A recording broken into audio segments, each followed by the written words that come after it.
افغان علماء کی جو قرارداد ہے، کیا یہ واقعی کابل کی پالیسی میں کسی عملی تبدیلی کا اشارہ ہے یا پھر ہم یہ سمجھ سکتے ہیں کہ صرف علامتی نوعیت کی باتیں؟ جی یہ بہت شکریہ یار صاحب، آپ نے انوائٹ کیا۔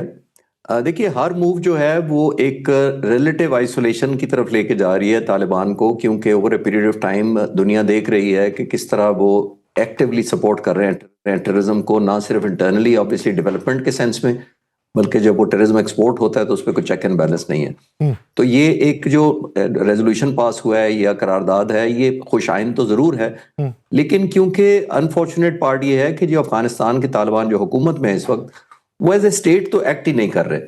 دیکھیے وہ ایک گروپ ہے، ایک جتھا ہے، جو ایک گروپ جس کے پاس پاور ہے، وہ بنیادی طور پر ان کے فٹ سولجر زیادہ ہیں، ان کا زیادہ ایریا پر کنٹرول ہے، وہ ایک ابھی تک اس مائنڈ سیٹ سے نکلے نہیں ہیں جو ان کا سو کالڈ اسٹرگل تھا یا ٹیررزم تھا یا گوریلا وارفیئر تھا۔ جب تک وہ نہیں ہوتا، اسی وجہ سے آپ نے دیکھا کہ وہ اپنی گورننس پر فوکس نہیں کرتے، وہ انٹرنیشنل ایڈہیر نہیں کرتے رولز اور کسی ریگولیشن پر، وہ اپنی کیپیسٹی لوگوں کو نہیں دکھاتے دنیا کو کہ ہم کچھ کرنا چاہتے ہیں، ہم بہتری کی طرف چاہتے ہیں، اور انہی وجوہات کی بنا پر دنیا انگیج نہیں ان کو کر پا رہی۔ ایون لاسٹ ٹائم 1996 میں 1996 سے لے کر 2001 تک جب ان کی حکومت تھی، تو 3 ملکوں نے ان کو فارملی تسلیم کیا تھا، پاکستان، یو اے اور سعودی عرب۔ اس دفعہ تینوں نے تسلیم نہیں کیا، تو کچھ تو ان کو سوچنا چاہیے کہ کون سی ایسی بات ہے جو اس دفعہ گورننس میں ہے یا رولز ہے یا یونائٹڈ نیشنز کے ہم یا گڈ نیبرہڈ کا ہم کوئی قانون فالو نہیں کر رہے۔ تو جیسے میں نے عرض کیا، وہ اسٹیٹ کی طرح بیہیو نہیں کر رہے، تو یہ ٹیکٹیکلی تو وہ نہیں چینج ہوں گے، لیکن ایموشنل یا ایک ڈپلومیٹک کہہ لیں، تھوڑا سا ان پر انفلوئنس آئے گا تو اس میں بہتری آ سکتی ہے۔ بٹ میرا یہ نہیں ماننا کہ یہ کوئی آل ٹوگیدر خطے کا کوئی ڈائنامکس چینج کر دیں گے، یا وہ اتنے ندامت کریں گے اپنے کیے پر، یا ان کو کوئی شرمندگی ہوگی کہ علماء نے کچھ کہہ دیا ہے۔ یہ سیریز ہونی پڑے گی، جیسے انٹرنیشنل بہت ساری دنیا میں لوگ اب ریئلائز کرنا شروع کر دیا ہے، انہوں نے یورپ نے کیا ہے، امریکہ نے کہا ہے، بہت سارے اور ملک کر رہے ہیں، رشیا انٹروین کرنا چاہتا ہے، لیکن یہ کنٹینیوٹی ہے، ایک خوش آئندہ ان کا یہ کہنا، لیکن میرا خیال ہے یہ نہیں کہ اس بیان سے یا جو ریزولوشن پاس ہوئے اس سے کوئی بہت زیادہ چینج آئے گی۔ اچھا صاحب، اگر افغان وزیر خارجہ امیر خان متقی کا اگر بیان دیکھیں تو اس کو کس حد تک سنجیدگی سے ہم لے سکتے ہیں، جب خاص طور پہ پاکستان کا موقف یہ ہے کہ سرحد پار سے دہشت گردی میں کوئی کمی واقع نہیں ہوئی؟ کیا وہ اپنی ایک خارجہ پالیسی ترتیب دینا چاہتے ہیں جس میں دنیا کو بتانا چاہتے ہیں کہ ہم بڑے متحد ہیں، ہم بڑے منظم ہیں اور ہم ان کارروائیوں کی اجازت نہیں دے رہے؟ دیکھیے یاسر، یہ جو ملا متقی ہیں ان کا بیک گراؤنڈ دیکھیے، یہ 9 سال کے جب تھے تو پاکستان آ گئے تھے ہجرت کر کے وہاں، کیونکہ اتنی ٹربل تھی ان کے ایریاز میں۔ 6 تو حکومتیں بدلی، آلموسٹ 73 سے لے کے 79 تک ان میں اتنی انریسٹ تھی، تو 9 سال کی عمر تک یہ جوان ہونے تک پاکستان میں رہے۔ جب بڑے ہوئے تو جا کر کلچر اور انفارمیشن کے منسٹر بنے تھے، جو طالبان کی پہلی حکومت تھی 96 سے لے کر 2001 تک۔ تو اب آپ دیکھیے، ایک طرف ان کی یہ لائلٹی تھی یا ایک سیکنڈ ہوم تھا پاکستان کا، لیکن جب ہندوستان گئے تو انہوں نے وہ بیانات دیے کہ پاکستان ہم پہ مداخلت کر رہا ہے، ہم پر حملہ کرے گا، تو وہ سوویت یونین کا حال دیکھ لے، وہ برٹش کا حال دیکھ لے 1800 اور 1900 میں، اور وہ امریکہ کا حال دیکھ لے۔ تو میں اکثر ان کے شان میں عرض کرنا چاہتا ہوں کہ دیکھیے، ان سب کا جو آپ کہہ رہے ہیں، برٹش، رشین یا سوویت یونین یا امریکن، انہوں نے آپ کی زمین پر قبضہ کیا تھا، انہوں نے آپ کے کنٹرول کر لیا تھا آپ کر۔ ہم نے تو آپ کو اپنی زمین دی تھی بجائے آپ کو قبضہ کرنے کے۔ تو ہم تو 45 سالوں سے ہوسٹنگ کر رہے ہیں، میزبان ہیں، 30 لاکھ سے زیادہ مہاجرین ہیں، ان کو ہم نے گھر دیے ہیں، اپنے اسکول دیے ہیں، اپنے میڈیکل فیسلٹی دی ہیں، اپنا کاروبار دیا ہے۔ تو آئی تھنک ان کو ریئلائز کرنا چاہیے، لیکن کیونکہ شاید ٹیمپٹیشن بہت زیادہ ہے اس وقت ہندوستان کی طرف سے، تو وہ ایک کارگر ہو نہیں پا رہی۔